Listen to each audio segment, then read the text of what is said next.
எலியா ஓடுவான் நீங்க நினைச்சிட்டு இருக்கிறீங்க. எலியா சொத்துக்களை வாங்கி தண்ணி அடிச்சு படுத்து கிடக்குறான். யார்? நான் சொல்ற எலியா அவர் இல்ல, அது வேற. அவர் இல்ல, நம்ம பாக்குற இப்ப இருக்கிற எலியாக்கள் தண்ணி அடிச்சு வீட்டுல படுத்து கிடக்கானா.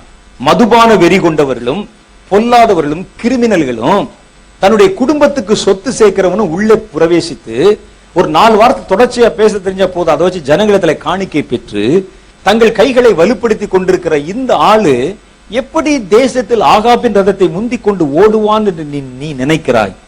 அதனாலதான் தீமை தேசத்தை தொட்டு விட்டது. ஆகாபின் ரதத்தினுடைய கால்கள் தேசத்தை தொட ஆரம்பித்து விட்டது. எப்ப எலியா எழும்புவது, எப்ப ஓடுவது? நாம் நினைக்கிறோம் இவரெல்லாம் எலியா, இவரெல்லாம் ஓடிடுவாரு, இவரெல்லாம் முன்னால வந்து நினைக்கிறோம். ஓட மாட்டான்.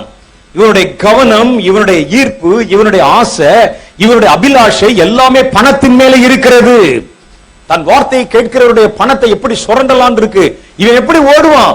இதன் நிமித்தமாய்த்தான் உன் தேசத்தில் தீமைக்கு அதிகாரம் கொடுக்கப்பட்டிருக்கிறது.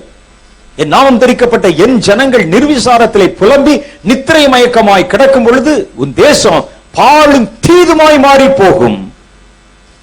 உன் அதிகாரிகள் நீதியை கடைபிடிக்கிறது இல்ல. நியாயஸ்தலங்களிலே அங்கே நியாயம் வாசமாயிருக்கிறது இல்ல. ஆசாரியர்கள் என் வார்த்தைகளை கொண்டு ஜனங்களை இதோ வஞ்சிக்கிறார்கள். இதெல்லாம் கர்த்தருடைய வசனம் சொல்லுது. அப்ப எப்படி தேசத்துல தீமை வராம என்ன செய்யும்? இதுதான் நம்ம வந்து யோசிக்கணும். இவைகள் தான் இன்றைக்கு நடந்து கொண்டிருக்கிறது. அதனாலதான் தீமை தலைவிரித்து ஆடுகிறது. இனி கொஞ்ச நாள்ல பாருங்க, இது ஆரம்பம்.